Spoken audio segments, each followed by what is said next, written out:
next we're going to talk about, and I think this is probably an area where we all could use extra support and resources, and how to reinvent the games and activities that we typically do while practicing social distancing. And in our world, we play a lot of games and get real close and get active, and social distancing makes that a little challenging. So these are some tips that we've been using in Birmingham, and just things that looking forward as we embark on at least 4 more weeks or 5 more weeks of this care, of new ways of doing activities. And so getting active is probably one of the more challenging ones with equipment, and then just keeping them 6 feet apart. But one thing that we can do is focus on individual skill building to incorporate sports. So, every child has their own soccer ball, and you're doing soccer drills. They use their feet, not their hands. But if you're able to give each child their own piece of equipment, and we'll talk about getting supplies in the next slide with Chuck, but that's a great way to get them active, but also to keep them learning a new skill. It doesn't necessarily have to be in sports, but that's a way to keep them active. Develop ways to use alternative supplies. In a few minutes, I'll show some examples, but instead of using paintbrushes that you have to clean every time the children use them, use Q-tips, or find other alternative things to paint with, or do supplies. One of our sites painted with popcorn, and it was the really cool artwork that they did. So just being able to get creative and think of ways you could use supplies that don't have to be cleaned after every single use, because we're not used to that. That's not our world, where it probably should have been, but where we wipe down markers after everyone used them, or we wipe down the scissors or the glue. So coming up with alternative supplies.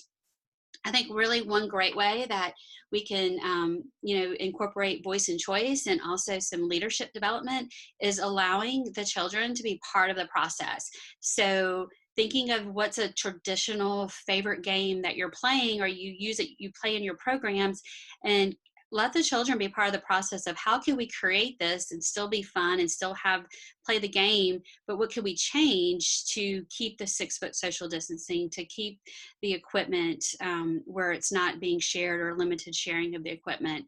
And so I really think that's just a great way to involve them. And we know social distancing is not going away. So kind of like these next 5 or 6 weeks will really just be our pilot to get ready for summer day camp and practice, because once we get to summer day camp, I believe this is the same model we'll still be in to some degree. Create independent challenges, and this can be around STEM, art, where they're just given a challenge for the day. I know in our camp this week, we have a theme about oceans, and so they had to create their own tinfoil boat and see how many paper clips could hold it while it floated in the water. So while they're each at their own individual table, they work individually to solve the challenge, and then they get to present it to their friends in a group. And then online resources. I feel like I've been saturated with online resources, whether it's through social media, or everyone that emails me, there's some kind of online resource. But we want to do a little bit more than maybe what we're typically doing. And so virtual field trips, whether you're taking a trip with a museum, I know Alabama Public Television has really cool virtual field trips that we've been using here for a while, but also getting instruction, like bringing in guest instructors via the online resources. Dave Pilkey, every Friday, he's the author of Dog Man and Captain Underpants, which are 3rd graders will all know who they are. Every Friday, he releases a new video on YouTube on how to draw his characters. Our local weatherman, he does a Thursday, every day at 10 o'clock, he does a weather program on his Facebook Live. So being able to bring some outsourced people in that are free through online resources, if you have that available within your YMCA. And these are just some pictures of some of the activities. So the first one, you can see the little girl, they did marshmallow painting. So they just got some sticks and used a marshmallow and painted her picture. But the great thing about this is when they're done, everything gets thrown away. Nothing has to be cleaned. And I think that's our goal, is to minimize what we're using that needs to be cleaned after every single activity. And then the middle picture was a virtual drawing class that we had. And it's that same concept where they, pulled up a class that was already preloaded on YouTube, and then the kids all got to do the drawing class. And then this next one's my favorite. This is from Chuck's Y, and they made a giant version of Candyland on their gym floor. And so great way to keep them active and engaged, because we really probably shouldn't be playing board games right now because you can't really do that 6 feet apart. So I think that's a great way of thinking really outside the box and getting kids active. So I'm going to go ahead and pause and then turn it over to Julie to check the chat box. Great. We had a comment from Shannon. She messaged everyone is for us to also be pretty mindful around using food for activities, as there are some food shortages that are happening in our local communities. And I think that's a great reminder for all of us to keep at top of mind. We also had a question from Laura, and she says, how is everyone handling virtual school time? In Florida, it looks like is where she is at. Everyone's online school, but every school has different requirements, Zoom meetings, etc. So I know that's been a challenge when it comes to providing emergency daycare. So we'll open up the chat box to see if anybody has any great best practices that they can share with the group. Yeah, we just started online school here in Birmingham last week.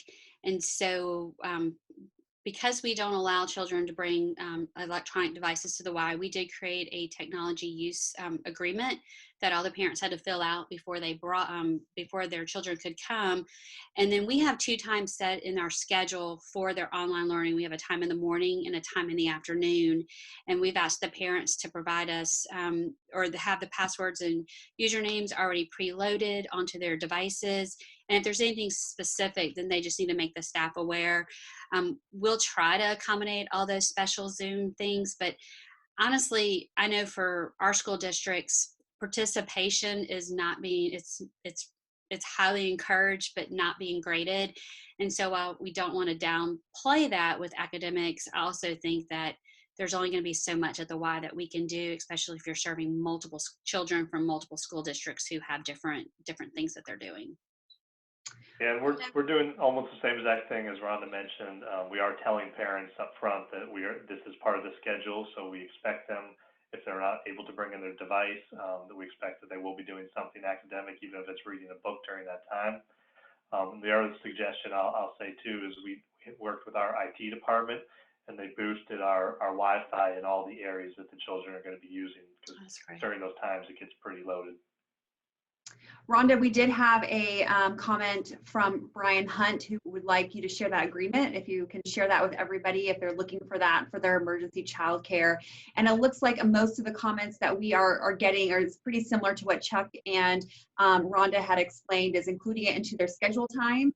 And then doing the best that they can with the resources that they have. And if children do not have homework, then the Y is supplementing with some activities and academics that are on their level as far as grade. And so I think that everyone's been doing a really good job, it looks like, with addressing the academics, where that might not necessarily be our strong point, but we're stepping up to the plate for that. So thank you all.